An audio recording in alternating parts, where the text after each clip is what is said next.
Welcome students, आज हम लोग पढ़ने वाले हैं क्लास 7 हिंदी बसंत का 13 चैप्टर, जो एक कविता है जिसका नाम है एक तिनका। इस सुंदर कविता के रचनाकार हैं अयोध्या सिंह उपाध्याय हरिओद। तो इस सुंदर कविता को पढ़ने से पहले आइए हम लोग कवि के बारे में थोड़ी सी जानकारी प्राप्त कर लें। अयोध्या सिंह उपाध्याय जी हिंदी भाषा के महान लेखक और कवि थे। इनका जन्म अप्रैल 1865 ईस्वी में उत्तर प्रदेश राज्य के आजमनगर जिले के निजामाबाद नामक स्थान पर हुआ था। ये ब्राह्मण परिवार में पैदा हुए थे, लेकिन बाद में इन्होंने सिख धर्म अपनाकर अपना नाम भोला सिंह रख लिया। हिंदी साहित्य में इन्होंने अपना अद्भुत योगदान दिया। वे 2 बार हिंदी साहित्य सम्मेलन के सभापति रह चुके हैं और सम्मेलन में इन्हें विद्या वाचस्पति की उपाधि से सम्मानित किया जा चुका है। इनकी प्रमुख रचनाओं में प्रिय प्रवास, कवि सम्राट, वैदेही वनवास, बाल विभव, फूल पत्ते आदि महत्वपूर्ण है। माना जाता है कि इनकी मृत्यु सन 1947 ईस्वी में निजामाबाद में ही हो गई और इनका एक उपनाम भी है, हरिओद। तो यह कविता जो है एक तिनके के महत्व को समझाते हुए हमें अपने जीवन में अपने ऊपर कभी भी घमंड न करने की संदेश देता है। इस कविता में कवि ने एक तिनके के महत्व को दर्शाया है और मनुष्य के घमंड किस प्रकार दूर होते हैं उसके बारे में बड़ा ही सुंदर वर्णन किया है। तो आइए हम लोग इस सुंदर कविता को पढ़ते हैं और इसका आनंद लेते हैं। तो चलिए, कविता को पढ़ने से पहले हम लोग इस कविता में आए हुए कठिन शब्दों को जान लें ताकि कविता को समझने में आसानी हो। घमंड मीन्स अभिमान या गर्व। ऐठा हुआ मतलब अकड़ा हुआ। मुंडेरे पर मतलब ऊंचे स्थान पर। अचानक मतलब सहसा। तिनका मतलब तृण यानी घास का टुकड़ा। झिझक मतलब संकोच।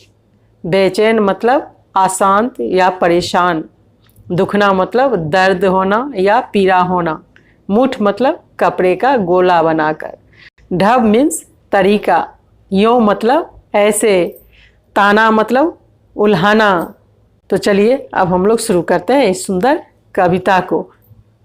कवि कहते हैं, मैं घमंडों में भरा ऐंठा हुआ, एक दिन जब था मुंडेरे पर खड़ा, अचानक दूर से उड़ता हुआ, एक तिनका आँख में मेरी पड़ा।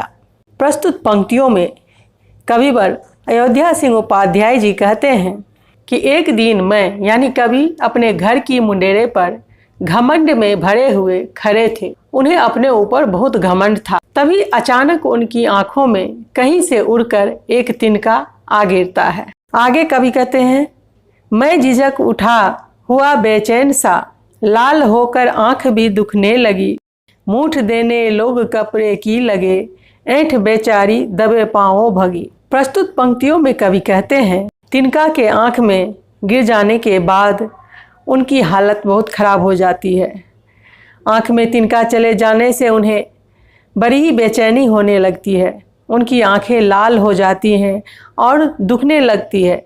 लोग कपड़े का उपयोग करके उनकी आंख से तिनका निकालने की कोशिश करने लगते हैं। इस दौरान उनकी ऐंठ यानी घमंड बिल्कुल चूर चूर होकर दूर भाग जाती है। आगे कवि कहते हैं, जब किसी ढब से निकल तिनका गया, तब समझने यूं मुझे ताने दिए, ऐंठता तू किस लिए इतना रहा, एक तिनका है बहुत तेरे लिए। इन पंक्तियों में कविवर हमें बताना चाहते हैं कि तिनका निकल जाने के बाद कवि की क्या हालत होती है। इसका वर्णन इन्होंने इन पंक्तियों में किया है। कवि कहते हैं, जैसे तैसे उनकी आंखों से तिनका निकल गया। इसके बाद उन्हें मन में एक ख्याल आया कि उन्हें घमंड नहीं करना चाहिए था। उनका घमंड तो एक मामूली सी तिनके ने ही तोड़ दिया है। इसलिए कभी भी अपने ऊपर घमंड नहीं करना चाहिए, यानी हमेशा घमंड से दूर रहना चाहिए।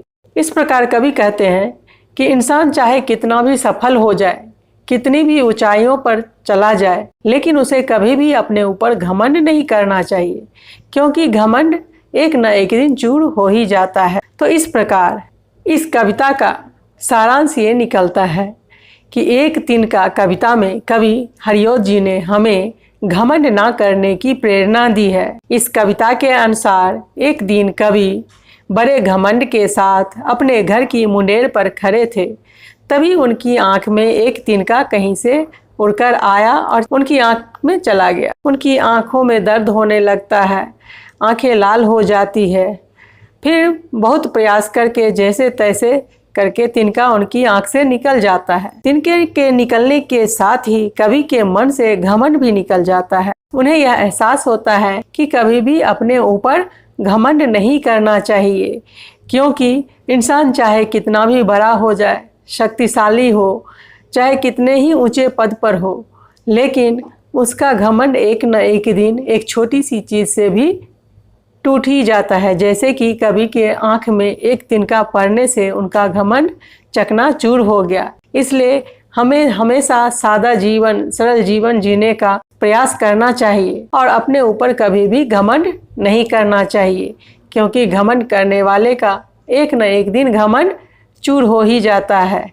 इसलिए हमेशा हमें सादा जीवन जीना चाहिए और सबके साथ मिलजुल कर रहना चाहिए, घमंड नहीं करना चाहिए।